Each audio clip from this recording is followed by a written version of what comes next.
نعبده ونستعينه ونستغفره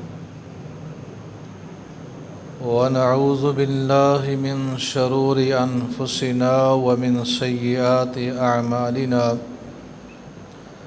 من يهده الله فلا مضل له ومن يضلله فلا هادي له وأشهد أن لا إله إلا الله وحده لا شريك له وأشهد أن محمدًا عبده ورسوله أما بعد فإن خير الحديث كتاب الله وخير الهدي هدي محمد صلى الله عليه وسلم وشر الأمور محدثاتها وكل محدثة بدعة وكل بدعة ضلالة وكل ضلالة في النار أما بعد فأعوذ بالله السميع العليم من الشيطان الرجيم بسم الله الرحمن الرحيم ألا له الخلق والأمر تبارك الله رب العالمين اللهم صل على محمد وعلى آل محمد كما صليت على إبراهيم وعلى آل إبراهيم إنك حميد مجيد اللهم بارك على محمد وعلى آل محمد كما باركت على إبراهيم وعلى آل إبراهيم إنك حميد مجيد اللہ سبحانہ و تعالیٰ کا اعلان ہے کہ خبردار اس مخلوق کا خالق بھی میں ہوں اور اس مخلوق کے اوپر حکم بھی میرا ہی چلے گا، قانون بھی میرا چلے گا۔ بہت برکت والا ہے دونوں جہانوں کا رب اللہ سبحانہ و تعالیٰ کی صفت کے اندر کہ وہ خالق ہے، اس کائنات میں کوئی بھی شامل نہیں ہے۔ کسی نبی کو، کسی ولی کو اللہ نے مخلوق بنانے میں شامل نہیں کیا، نہ کسی سے مشورہ کیا، نہ کسی کے مشورے کو شامل کیا، بلکہ اپنی مرضی سے اللہ نے تمام مخلوق پیدا کی۔ اسی طرح اللہ سبحانہ و تعالیٰ نے اس مخلوق کے اندر سے انسانوں اور جن کے امتحان کے لیے ان کو دنیا میں بھیجا، امتحان کی تیاری کے لیے زندگی گزارنے کے طریقے بھیجے، قانون بنایا۔ اس قانون کے اندر بھی اللہ سبحانہ و تعالیٰ نے کسی کو شامل نہیں کیا۔ خالق بھی خود ہے اور حکم بھی اسی کا ہے۔ جس نے عقیدے کے اندر خرابی کر لی، کسی اور کو خالق مان لیا، وہ بھی امتحان میں ناکام ہو گیا۔ جس نے قانون کے اندر، زندگی گزارنے کے طریقوں کے اندر کسی اور کا مشورہ شامل کر لیا، کسی کی رائے شامل کر لی، وہ بھی ناکام ہو گیا۔ جس طرح اللہ نے روح اور جسم سے انسان کو بنایا ہوا ہے، جسم کو مٹی سے بنایا، اس کی خوراک بھی مٹی سے اگاتا ہے۔ روح اللہ نے آسمانوں سے بھیجی، اس کی غذا بھی آسمانوں سے اتاری ہے اپنی وحی کے ذریعے۔ جس بھی کسی نے بھی اپنی مرضی سے قانون بنایا، زندگی گزارنے کا طریقہ اپنایا، اللہ کو وہ دین پسند ہی نہیں ہے، وہ طریقہ پسند ہی نہیں ہے۔ صحابہ کرام رضوان اللہ علیہ مجمعین کی زندگیاں دیکھیں، قرآن پڑھیں، سیرت کو پڑھ کے دیکھیں تو رونگٹے کھڑے ہو جاتے ہیں کہ اللہ سبحانہ و تعالی دلوں کی باتوں سے بھی پکڑتے ہیں، دلوں میں آنے والے خیالوں سے بھی امتحان کر لیتے ہیں۔ رسول اللہ صلی اللہ علیہ وسلم نے فتح مکہ کیا، وہاں امن قائم ہوا، نظم قائم کرنے کے بعد اللہ کے نبی کو پتہ چلا قبیلہ حوازن کے لوگ ثقیف کے ساتھ مل کے مکہ کے اوپر حملہ کرنا چاہتے ہیں، ہمارا راستہ روکنا چاہتے ہیں۔ رسول اللہ صلی اللہ علیہ وسلم 10,000 کا لشکر مدینہ سے لے کے آئے، 2,000 جنگجو مکہ سے شامل ہوئے، 12,000 کا لشکر لے کے حنین کے میدان کی طرف نکلے۔ قرآن کہتا ہے کہ تم زیادہ تھے کثرت میں، اعجبتکم کثرتکم، تمہیں اپنی کثرت کے اوپر بڑی خود پسندی تھی، فخر تھا کہ آج تو ہمارے سامنے 6,000 ہیں اور ہم مقابلے میں ڈبل ہیں۔ پہلے ایسے ہوتا تھا کہ 313 ہیں مقابلے میں 1,000 ہے، 1,000 ہیں سامنے سے 3,000 ہیں، 3,000 ہیں سامنے سے لاکھوں لوگ ہیں۔ لیکن آج مسلمانوں نے دیکھا کہ ہمارا لشکر اتنا بڑا ہے، حنین کی وادیوں پہ لشکر چڑھ بھی رہا ہے، لشکر اتر بھی گیا ہے، میدانی علاقے میں بھی لشکر ہے، اگلی پہاڑی پہ بھی لشکر ہے، اتنا بڑا لمبا لشکر۔ اب یہ خیال آیا کہ آج تو فتح ہماری پکی ہے، یقینی ہے۔ اب یہ سوچا اپنی طرف سے، خالق کو شامل نہیں کیا، اللہ کی طرف رجوع نہیں کیا۔ کیا ہوا؟ سامنے سے حملہ ہوا، 12,000 کے پاؤں اکھڑ گئے۔ الا لہ الخلق والامر، وہی مالک ہے، اسی کا حکم چلتا ہے، نہ تعداد زیادہ چلتی ہے نہ طاقت چلتی ہے۔ سامنے سے تیر آئے، اونٹ ایک دوسرے کے اوپر گر رہے تھے، لوگ پیچھے مڑ کے نہیں دیکھ رہے تھے۔ صحابہ کہتے ہیں جو اللہ کے نبی کے آس پاس تھے کہ ہم 80 سے 100 صحابہ رسول اللہ صلی اللہ علیہ وسلم کے پاس رہ گئے۔ بس نبی صلی اللہ علیہ وسلم اپنے سفید گدھے کے اوپر سواری کے اوپر سوار آگے کی طرف بڑھ رہے ہیں، 100 لوگ ساتھ ہیں، 12,000 میں سے 100 ساتھ ہیں، پاؤں اکھڑ گئے ہیں۔ وہاں اللہ کے نبی نے آواز لگائی ہے، پھر صحابہ اکٹھے ہوئے ہیں۔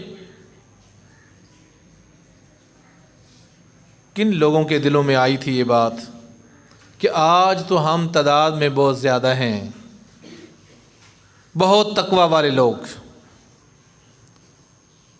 اس امت کے بہترین لوگ، جن کی مثالیں اللہ نے قرآن میں دی ہیں کہ ان جیسا ایمان لے کے آؤ۔ صرف دلوں کے اندر یہ خیال پیدا ہوا۔ ایک اور مقام دیکھ لیتے ہیں، بدر کا معرکہ ہوا، فتح ہوئی، 70 قیدی ہوئے، 70 کافر قتل ہو گئے، مدینہ میں آ گئے۔ قیدیوں کے بارے میں رسول اللہ صلی اللہ علیہ وسلم نے مشورہ کیا، کیا کیا جائے؟ صحابہ سے رائے لی۔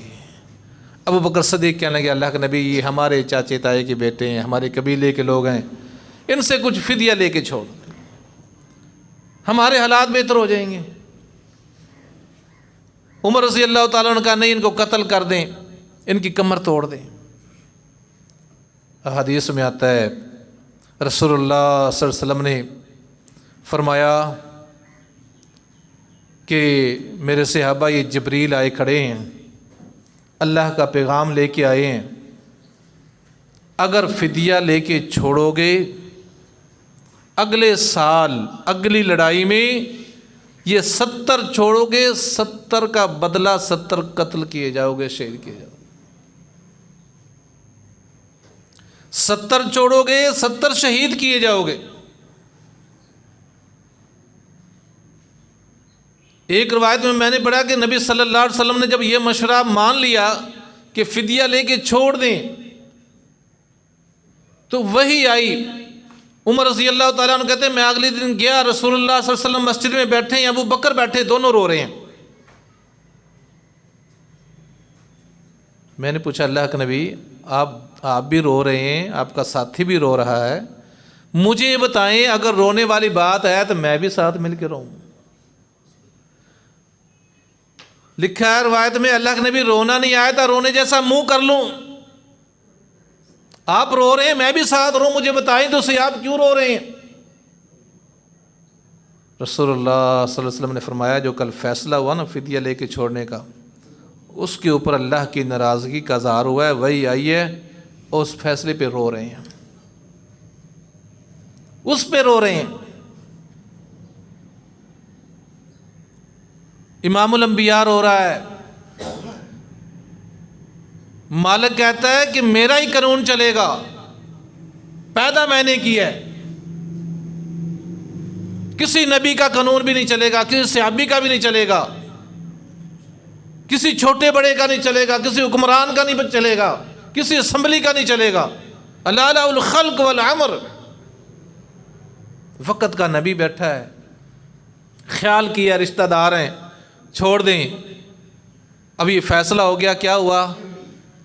احد کے اندر 70 صحابہ شہید ہوئے، 70 کا بدلہ 70 دینے پڑے۔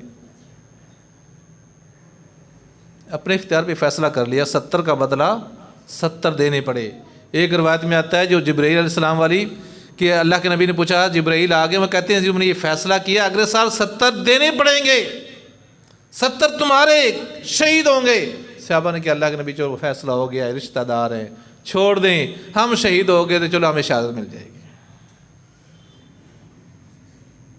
پتہ تو چل گیا تھا کہ اللہ کی مرضی کیا ہے۔ قرآن کہتا اللہ کی تو مرضی یہ تھی کہ ایک ایک کو قتل کیا جاتا، کافروں کی کمر ٹوٹ جاتی، دوبارہ مدینے پہ حملے کی جرت ہی نہیں ہوتی، احد ہوتا ہی نہ۔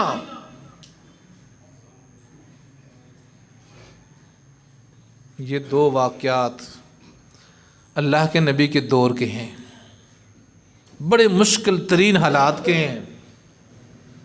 بدر بڑے مشکل حالات میں، کھانے کو نہیں ملتا۔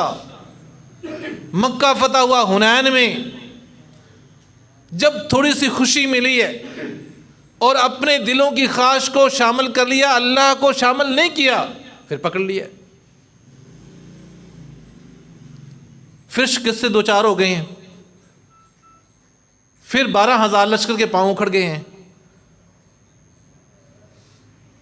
آج ہماری کیفیت کیا ہے؟ ہم کہاں پہ ہیں؟ ان دو واقعات کو سامنے رکھیں اور آج کے حالات کو سامنے رکھیں، ہم کہاں کھڑے ہیں؟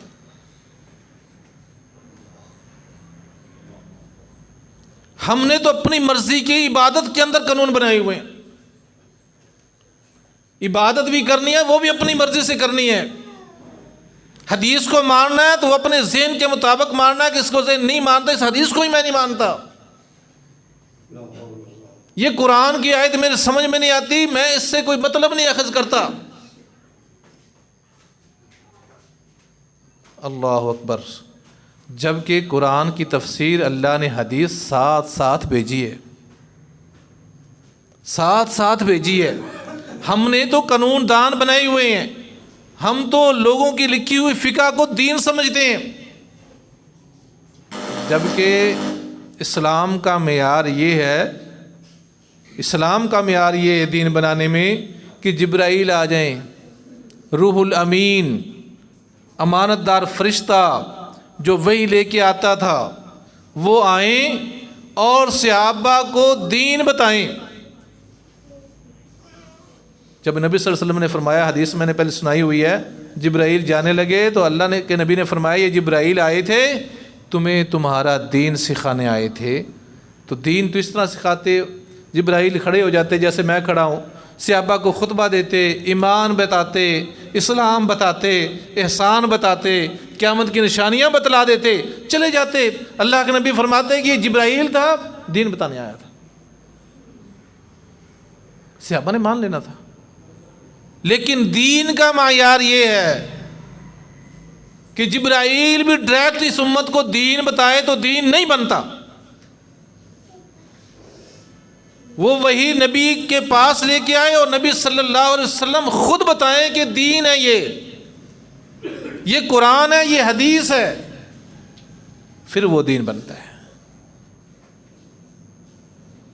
آج اس امت نے دین بنانے والے، ہر بستی میں ایک علیحدہ دین کا معیار دین بنانے والا موجود ہے۔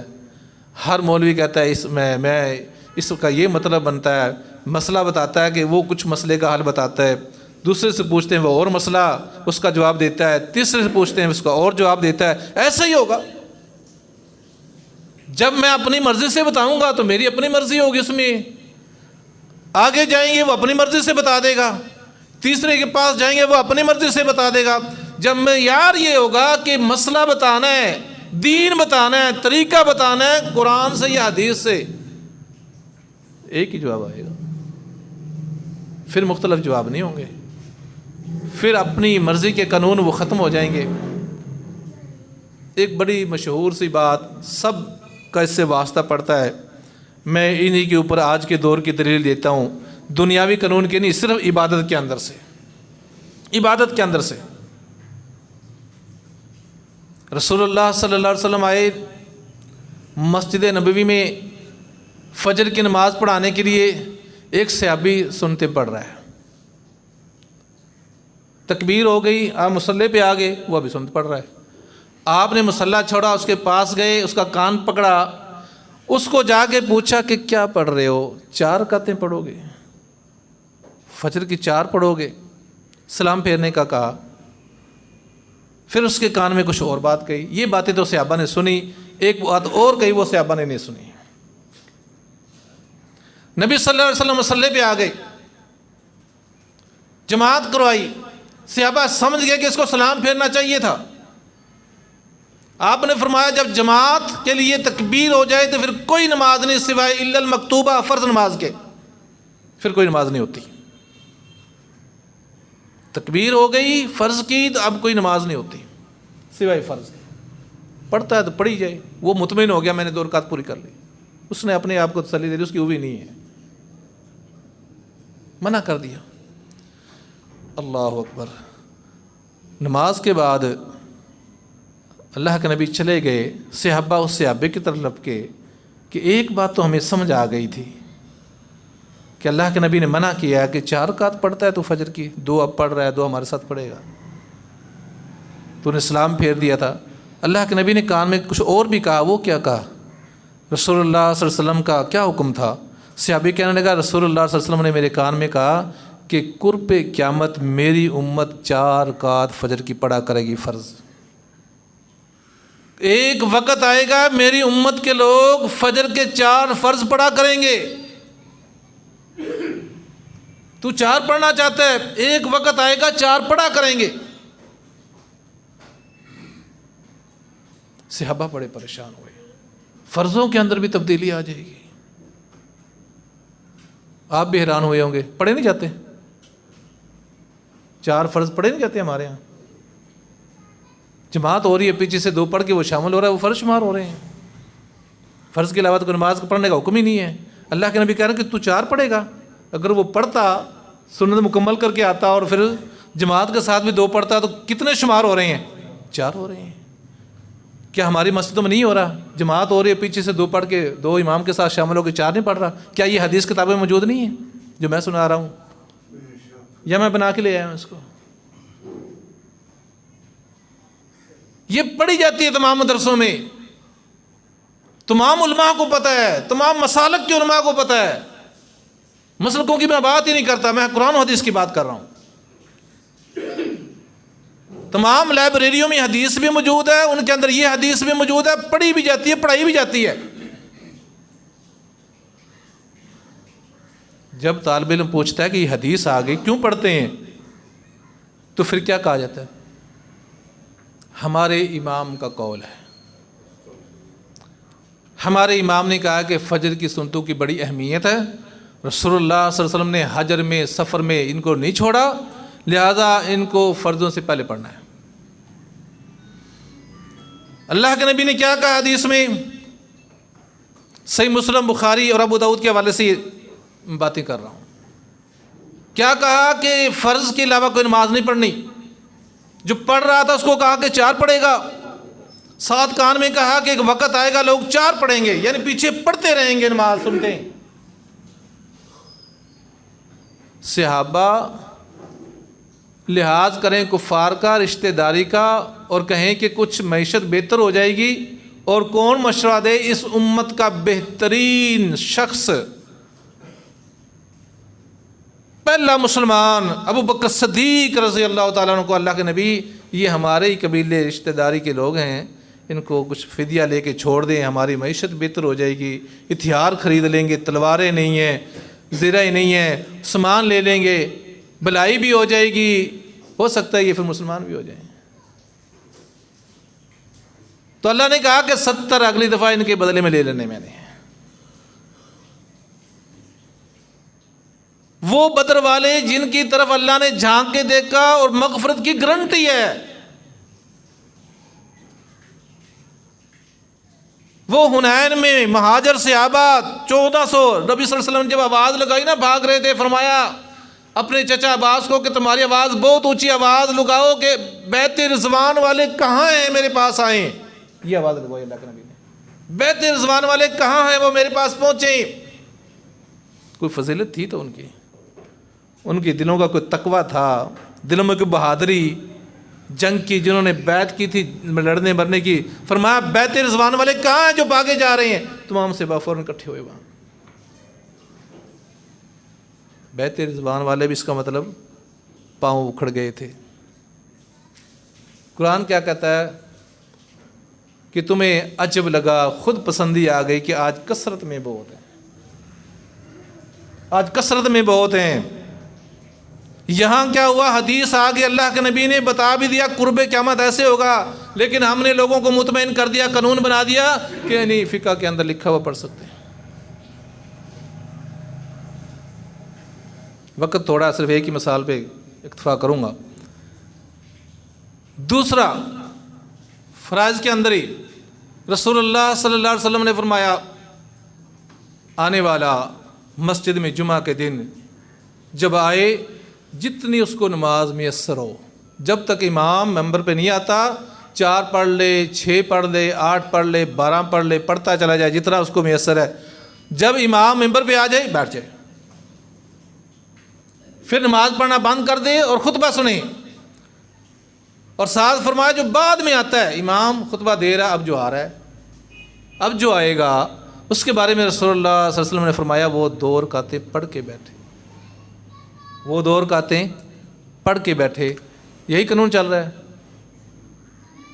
قانون مالک کا ہے نا، دین مالک کا ہے، بتایا اللہ کے نبی نے ہے، روح الامین لے کے آیا ہے۔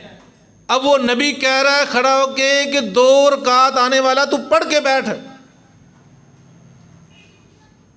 2 رکعت پڑھ کے بیٹھنا ہے۔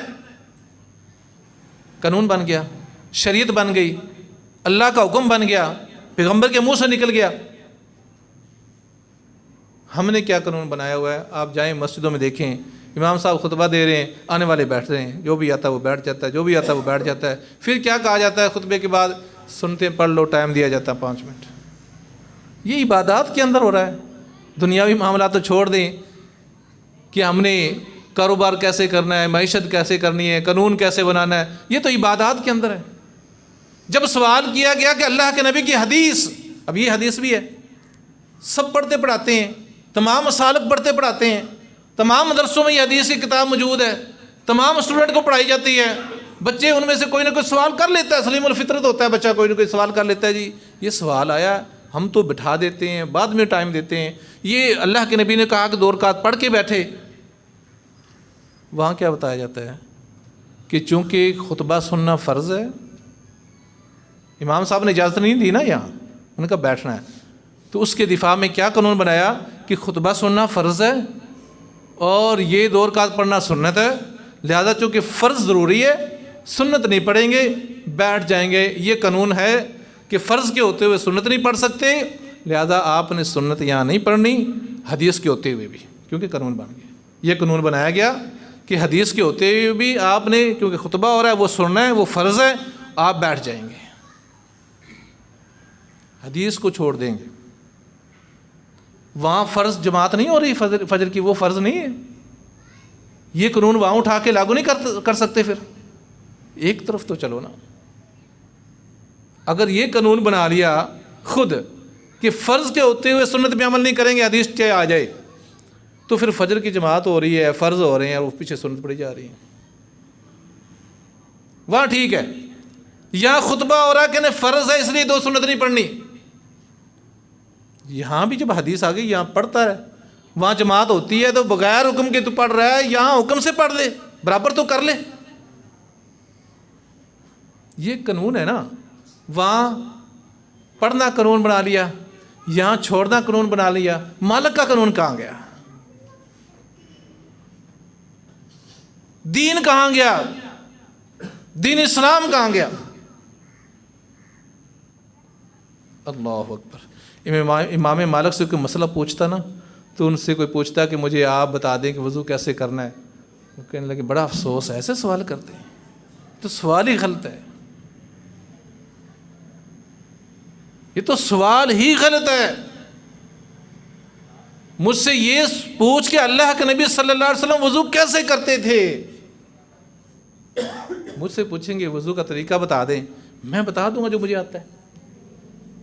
یہی تو یہ امت ٹھوکریں کھا رہی ہے، بھٹک گئی ہے۔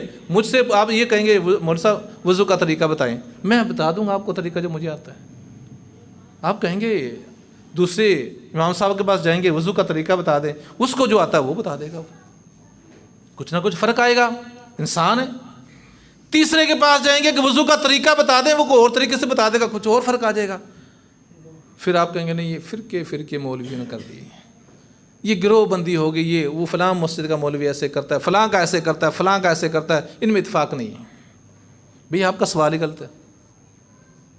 آپ سوال یہ کریں کہ ہمیں نبی بتائیں کہ اللہ کے نبی صلی اللہ علیہ وسلم وضو کیسے کرتے تھے۔ اب میں نے اپنا طریقہ نہیں بتانا، اپنے مسلک کا طریقہ نہیں بتانا، نہیں بتا سکوں گا، آپ کا سوال ہی نہیں ہے یہ۔ آپ کا سوال ہی ہے کہ اللہ کے نبی صلی اللہ علیہ وسلم وضو کیسے کرتے تھے، تو میں نے اب حدیث تلاش کرنی ہے، یا جو حدیث کے اندر میں نے جو پڑھا ہوا وہ میں نے بتا دینا کہ اللہ کے نبی صلی اللہ علیہ وسلم اس طرح وضو کرتے تھے۔ جب اگلے کے پاس جائیں گے وہ کیسے اپنا طریقہ کہ نبی کا طریقہ بتا دے گا، وہ حدیث کا طریقہ بتائے گا کہ اللہ کے نبی وضو کیسے کرتے تھے، تو یہ قانون دین اسلام کا آ جائے گا۔ الالا الخلق والامر، جس طرح کوئی بندہ کہے کہ مجھے رب نے پیدا نہیں کیا، مجھے فلاں بزرگ نے پیدا کیا ہے، کیا ہو جائے گا؟ کفر ہو جائے گا، شرک ہو جائے گا، اللہ کو خالق ہونے سے انکار کر جائے گا، کسی اور کو بھی خالق مانتا ہے کہ مجھے رب نے نہیں پیدا کیا، مجھے تو فلاں ہستی نے پیدا کیا۔ اسی طرح کوئی کہے کہ نہیں حدیث قرآن میں لکھا ہوا لیکن نہیں مجھے تو فلاں بزرگ نے یوں مسئلہ بتایا ہے، برابر ہی ہے۔ الالا الخلق والامر، اسی کی مخلوق ہے اور اسی کا قانون ہے۔ خالق مانتے ہو، قانون کو نہیں مانتے، قانون کو مانتے ہو، خالق نہیں مانتے۔ اللہ اکبر۔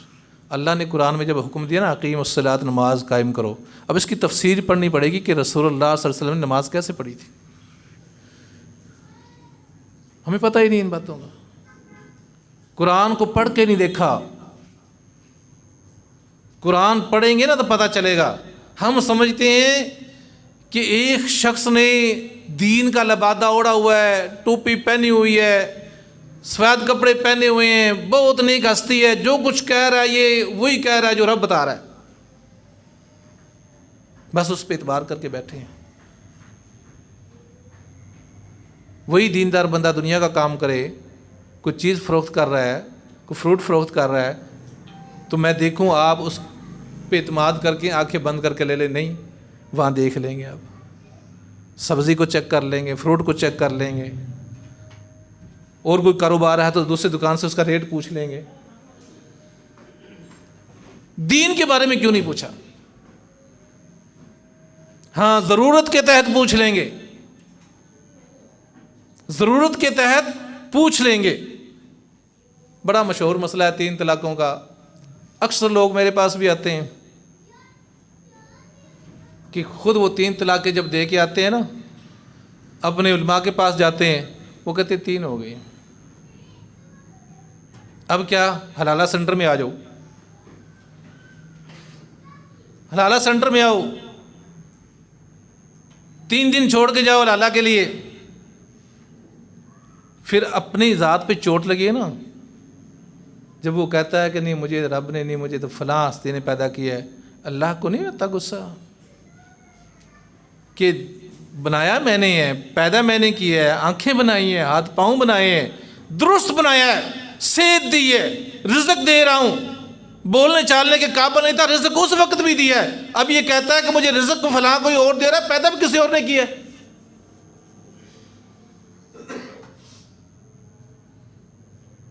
اب اپنی ذات پہ تھوڑی سی چوٹ آئی ہے نا، اب وہ کہتا ہے یار سنا ہے کوئی اور لوگ بھی ہیں، کچھ عالم اور بھی ہیں، اور وہ کہتے ہیں کہ ایک ہی طلاق ہوئی ہے، اللہ سے بچ جائیں گے، تو پھر آتے ہیں فتویٰ لینے کے لیے۔ اللہ اکبر۔ پھر جب وہ احادیث ہم لکھ کے دیتے ہیں کہ جا کے اپنے علماء کو ضرور پڑھانا ہے۔ صحیح مسلم میں حدیث ہے کہ نبی صلی اللہ علیہ وسلم کے دور میں 3 طلاقیں ایک مجلس کی ایک تھی، ابو بکر صدیق کے دور میں 3 طلاقیں ایک طلاق تھی، تو پھر دین نیا کہاں سے نازل ہوا؟ نیا دین کہاں سے بنا؟ 3 طلاقیں 3 کا دین کس کے اوپر نازل ہوا؟ یہ وہی کس پہ آئی؟ یقین کرے میں نام نہیں لیتا، جمعہ خطبہ بڑی بڑی گدیوں والے میرے ساتھ وہاں پاس گول میں آئے، انہوں نے شکریہ ادا کیا کہ آپ نے ہماری آنکھیں کھول دیں، ہمیں آگے سمجھ کے بعد میں دین کس نے بنایا؟ میں نے کہا ایک مسئلے میں نہیں آنکھیں کھولیں، ایک مسئلے میں نہیں، آپ کو تو ٹوٹلی دھوکہ ہے، ہر مسئلے میں دھوکہ ہے، نماز میں بھی دھوکہ ہے، اذان میں بھی دھوکہ ہے، تکبیر میں بھی دھوکہ ہے، وضو میں بھی دھوکہ ہے، تکبیر کہنے میں بھی دھوکہ ہے، ہاتھ اٹھانے میں بھی دھوکہ ہے، ہاتھ باندھنے میں بھی دھوکہ ہے، کھڑا ہونے میں دھوکہ، سب بنانے میں دھوکہ، ایک ایک چیز کے اندر جیسے آپ یہ سمجھے کہ بالکل ہم رونگ ہیں، 3 شمار کر کے، اسی طرح آپ نماز کے معاملے میں بھی ہیں، کہنے لگے نا یہ لمبی بات ہے، یہ باتیں نہ کریں۔ میں نے کہا یہ ایسے ہی ہے، یہ اس سے زیادہ اہم ہے، قانون اس مالک کا مانو جس نے پیدا کیا ہے۔ جب اپنی مرضی کا قانون بناؤ گے اس کے اندر 100 نقص آئیں گے، 100 اختلافات آئیں گے، 100 ٹیڑھ پن آئیں گے۔ تو اللہ ہمیں قرآن میں حکم دے رہا ہے کہ خبردار، تمہارا خالق بھی میں ہوں اور قانون بھی میرا ہے، کسی اور کا قانون تم نہیں مان سکتے اگر تم اس کے تابع دار ہو، اگر مسلم کہلاتے ہو۔ لیکن بدقسمتی کہ ہم اس کو خالق تو مانتے ہیں، قانون نہیں مانتے اس کا۔ ہم اپنی حد تک مساجد کے اندر اس کا قانون تو مانتے ہیں، اس کے قانون کے مطابق نماز پڑھ لیتے ہیں، روزہ رکھ لیتے ہیں، حج کر لیتے ہیں، زکوٰۃ دے لیتے ہیں۔ ہمارا جھگڑا ہو جائے اس کے قانون کے مطابق، ہم بھی فیصلہ نہیں کر سکتے۔ ہم قرآن و حدیث والے بھی اس کے قانون کے مطابق فیصلہ نہیں کر سکتے۔ کوئی زیادتی کرے تو یا زیادتی جس کے ساتھ ہو جائے، وہ قانون اس قانون کے مطابق فیصلہ نہیں ہو سکتا۔ بغیر قانون کے معاشرے قائم رہتے ہیں؟ نہیں رہتے۔ ہمارے ملک کا کیا حال ہو گیا ہے؟ قانون ہی نہیں ہے، قانون ہی نہیں ہے۔ ہم نے قانون سازی کا حق کس کو دے دیا؟ عوام کو دے دیا۔ عوام قانون سازی کرے۔ اللہ کہتا لا لا الخلق والامر، خبردار تمہیں کوئی حق نہیں ہے قانون بنانے کا۔ ہم نے قانون سازی کا اپنے نمائندوں کو حق دے دیا، جاؤ 300-400 بندہ اسمبلی میں بیٹھ کے جو ہمارا فیصلہ کرتے ہمیں قبول ہے۔ وہ کہتے شراب حلال ہے تو حلال ہوگی، وہ کہتے حرام ہے تو حرام ہوگی، وہ کہتے قانون پاس کرتے کہ یہ چیز جائز ہے تو وہ جائز، وہ کہتے یہ ناجائز ہے تو ناجائز۔ عدی بن حاتم رضی اللہ تعالیٰ عنہ جو رسول اللہ صلی اللہ علیہ وسلم کے پاس آئے تھے، جب اللہ کے نبی نے کہا تھا اتخذوا احبارہم ورہبانہم اربابا من دون اللہ، کہ تم نے اپنے علماء کو اور اپنے راہبوں کو رب بنا لیا ہے، تو عدی نے کہا اللہ کے نبی ہم رب تو نہیں مانتے تھے، ان کو عالم تو سمجھتے تھے، رب تو نہیں مانتے تھے۔ نہ رہبوں کو رب مانتے تھے، نہ علماء کو رب مانتے تھے. اللہ کہہ رہا کہ رب مانتے تھے، میں عیسائیت سے مسلمان ہوا ہوں. رسول اللہ صلی اللہ علیہ وسلم نے فرمایا جس چیز کو وہ حلال کرتے اس کو حلال مانتے تھے، جی مانتے تھے.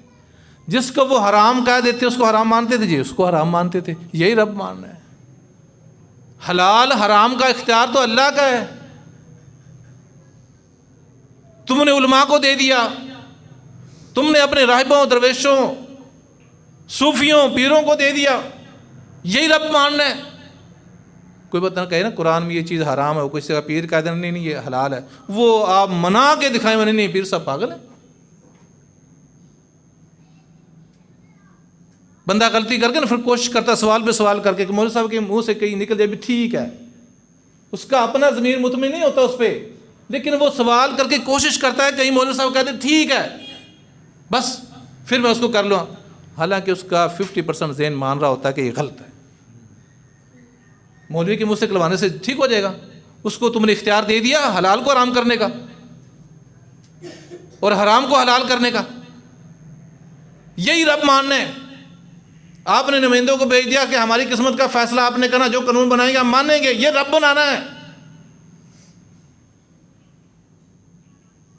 امن آ جائے اس ملک میں، ترقی ہو جائے اس ملک میں، ذہنوں کو سکون آ جائے، لوگوں کا اعتماد بحال کیسے ہو جائے؟ ہم نے رب کے مقابلے میں رب بنائے ہوئے ہیں. رسول اللہ صلی اللہ علیہ وسلم کے پاس ایک شخص آیا، اب وقت اجازت نہیں دیتا، آخری بات کر کے ختم کرتا ہوں.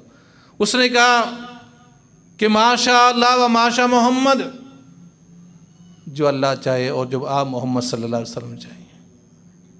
اب اس نے تو ادب میں بڑی بات کی ہوگی، اللہ کے نبی جو اللہ چاہے اور جو آپ چاہیں.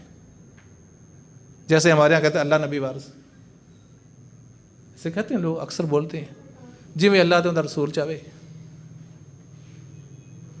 نہ. اب تو ہم ساتھ مرشد بھی شامل کیا، جی میں اللہ رسول دے مرشد چاہے میرا.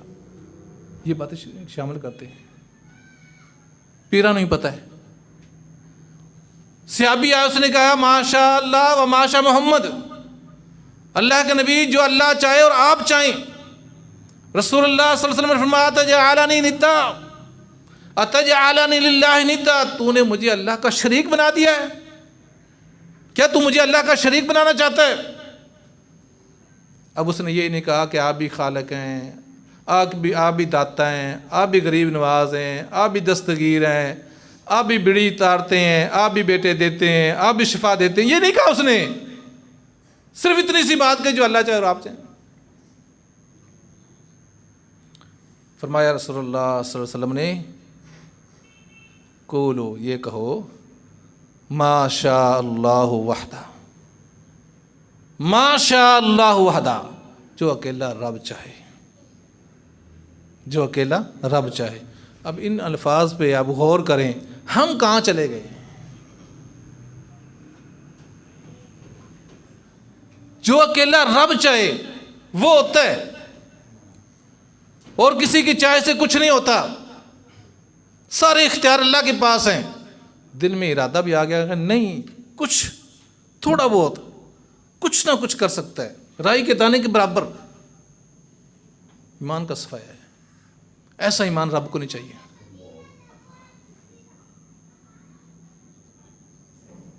پوائنٹ 1 بھی، ایک پورا نہیں، پوائنٹ 1 اتنے % بھی کہیں نا کہ نہیں یہ ہستی بڑی اونچی ہے، اس کے دادا بڑے اچھے تھے، اس کے نانا بڑے ولی تھے، کچھ نہ کچھ کر دے گا، ہو سکتا ہے، چلو اس میں شک میں بھی لے کے ہو سکتا ہے کچھ کر دے، تو ایمان کا کچھ نہیں رہا. اسی طرح قانون پہ ہے، اسی طرح قانون پہ ہے کہ حدیث ہے، قرآن کی آیت ہے، وہ اس کے خلاف بول رہا ہے، فتویٰ دے رہا ہے، تو کوئی بندہ کہنے ہو سکتا ہے کوئی دلیل ہو. صحابہ یہ نہیں کہتے تھے. ابو بکر صدیق رضی اللہ تعالیٰ نے فیصلہ سنایا، پورا واقعہ بتاؤں گا تو ٹائم تھوڑا ہے. عمر رضی اللہ تعالیٰ نے کہا میں آپ کے فیصلے کو، انہوں نے کہا کہ ہمیں مہلت دے دیں، مخالف نے کہا کہ مہلت دے دیں، سوچ لیں. شرطیں رکھی، مخالفوں نے کہا جو ابھی مسلمان کافروں کا گروہ نے کہا کہ سوچنے کا ٹائم دیں، ہم آپ کی ان شرطوں کو مانتے ہیں، صلح پہ یہ نہیں مانتے، ابھی وہ سوچ رہے ہیں۔ تو ابو بکر صدیق کے پاس عمر بیٹھے ہوئے ہیں، انہوں نے کہا ابو بکر دلیل دے ورنہ میں نہیں مانتا۔ یہ تو مانیں گے کہ نہیں مانیں گے، میں آپ کے فیصلے کو نہیں مانتا۔ آپ کے پاس دلیل ہے؟ جو آپ نے شرط رکھی ہے کہ ہمارے شہداء کی دیت دیں تب فیصلہ ہوگا۔ اللہ کے نبی نے کبھی شہید کی دیت لی ہے؟ دلیل ہے تو پیش کریں یا فیصلہ واپس لیں۔ اب وہ بھی گھبرا رہے تھے کہ ہمارے جو قتل ہو گئے، جنگ میں شہید ہو گئے، ان کی دیت دیں، جو آپ کے قتل ہو گئے کفار کے، ان کے ہم کچھ نہیں دیں گے۔